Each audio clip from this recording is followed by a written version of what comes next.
照計。好，有啲咩個案先？嗱，咁我好快講啦。咁基本上咧，就即係我10年前到移民啦。咁我 friend 咧就唔喺香港讀書，喺外國受教育嘅。咁所以佢又唔係好信風水啊嗰啲棘卡嘢嘅。係。咁嗰陣時10年前咪好興，即係有個移民潮啦。咁佢爸爸媽媽就其實俾啲錢佢，就交代我 friend 就話：喂，你喺多倫多買你間屋先，等我老人家過嚟咧就移民就即係安樂咁住啦咁。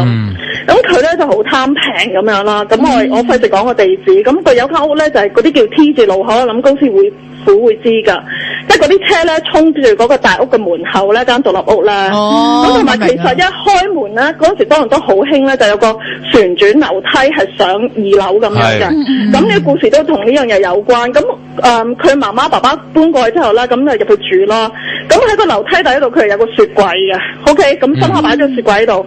咁有一日佢媽媽咧就開雪櫃嗰下咧，就見到喺嗰個木樓梯咧有半橛影行落嚟喎。咁咧就係一個格仔裙嘅外國女人，隻腳見唔到上身嘅，就趌下落嚟。咁佢就即係老人家醒目啦。咁即係可能有嗰啲嘢，咁啊算啦，當見唔到。咁但係咧就即係佢先生，即係我 friend 個爸爸咧，就唔知無緣無故就喺個木樓梯就亦都發生意外啦，就跌親，就入醫院。咁我 friend 個媽就已經好醒目啦，就覺得要搬開避一避。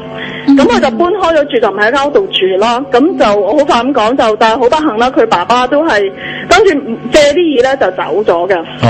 咁佢媽媽就有啲唔係好憤氣，咁咧就走去附近問啲鄰居，咁佢好記得嗰條格仔裙嘅樣啊，即係嗰啲嘢，就形容俾嗰鄰居聽，就問：你識唔識一個咁嘅女人喺附近啊？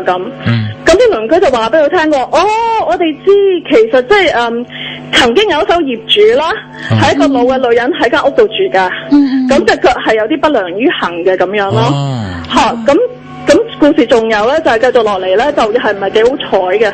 咁就我 friend 個媽媽本身喺香港未移民之前咧，其實驗到有啲好嚴重嘅病啊。咁佢知道咗之後咧，佢自己雖然已經唔喺間屋度住啦，但個病又翻發喎。咁亦都係好唔好彩，就走埋嘅。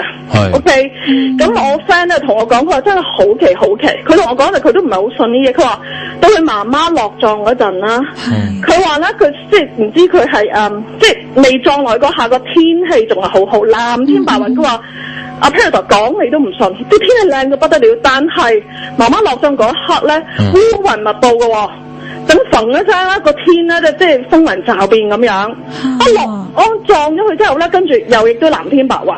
OK， 故事仲未完喎。跟住佢哋即係我 friend 同佢兄弟姊妹就有啲唔係好憤氣嘅，咁同埋間屋都要處理噶嘛。咁於是佢哋就查翻咧，原來啦，再上手嘅業主啦，我唔記得咗係 architect，因為 engineer 即係嗰啲起樓啊，定係工程師，即係總之係個專業人士嚟嘅。咁咧就佢嗰個專業人士個女啦，又係喺嗰堂樓梯度慣跛嗰隻腳。咁跟住咧就佢嗰座獨立屋咧就開始放即係賣啦，都好即係冇人買㗎。但係咁啱我 friend 咧，其實嗰時又唔知間屋有啲咁嘅嘢㗎嘛。咁嗰時就好平，咁佢就即係買咗，就跟住發生咁嘅事咯。其實即係仲有個怨魂仲喺度啦，係嘛？基本上。嗱，我又覺得好奇怪喎，我又唔明點解咧外國又咁興旋轉樓梯喎。即係如果你喺我哋喺中間㗎，係咯，喺我哋玄學角度睇咧，喺屋裏邊係唔適宜用旋轉樓梯。點解啊？有咩原因？因為旋轉樓梯就好似一條咧蛇咧騰前咁落嚟啊，係對一間屋嘅風水係極之不利嘅。係啊，但係如果你話嗰條樓梯喺正屋中間咁上落噶嘛，係咪啊？係啊，直情喺中宮位啊嘛，咁間一定係空屋嚟噶。嗱，我唔知係咪間屋嘅設計都係咁。如果間屋嘅設計都係中間嘅咧，一定係某啲嘢係會認出嚟嘅。因為中宮咧係適宜咧係要有個空間俾佢一個明堂位噶嘛。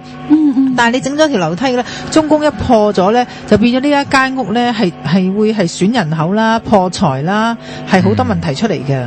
同埋我哋其實嗰陣時我都係後生，我都唔知，但係我哋好明顯見到 T 字路口根本就唔好買啦。你 T 字路係啦，嗱你加上你 T 字路口一個路衝，一個嗰個樓梯咁樣去穿心，係啊，咁其實兩樣嘢已經係大殺嚟㗎啦。係咪啊？咁如果零舍平㗎個樓梯變成直嘅樓梯咧，好唔好啲？如果係曲尺樓梯就冇事啦。曲尺即係 Z 咁樣係啦係啦，嗰啲冇問題啦。嗱，即係等於我自己舊年翻去江蘇嗰度，去咗一個民居屋企嗰度睇，咁佢咧就我睇完之後我就話：喂，你呢間屋咧路衝喎，佢又係 T 字位啱衝，我話你呢間屋住落咧係好多問題喎，應該係容易有意外啊咁樣。跟住我睇到佢樓上間房咧，啱啱係衝到靜嘅，我瞓呢間房嗰個人應該有事嘅，尤其是男人出事嘅。咁點知咧佢嗰個帶我去睇嗰間屋嗰個女人先同我講，佢話係啊，我哥咧就啱啱整親咗隻腳，兩公婆成日嗌交不和，咁我哥依家就唔上得樓上瞓，要喺樓下間房瞓，咁咧跟住咧佢問我點算，我話要化咯。咁你其實沖呢樣嘢咧就係好難化嘅，咁你一定係揾嘢去化咯。咁跟住就依家化咗就好啲咯，但係就都唔係話完全係十分之保險，因為你始終個大路嗰個環境個外在個巒頭咧嗰個情況係大，嗰個力係大啲嘅，係大好多。除非你轉晒啲方位啊嚇，兜路啊咁樣。係啦，你嗰條路唔好直衝，爭好遠啦，係啦。我明。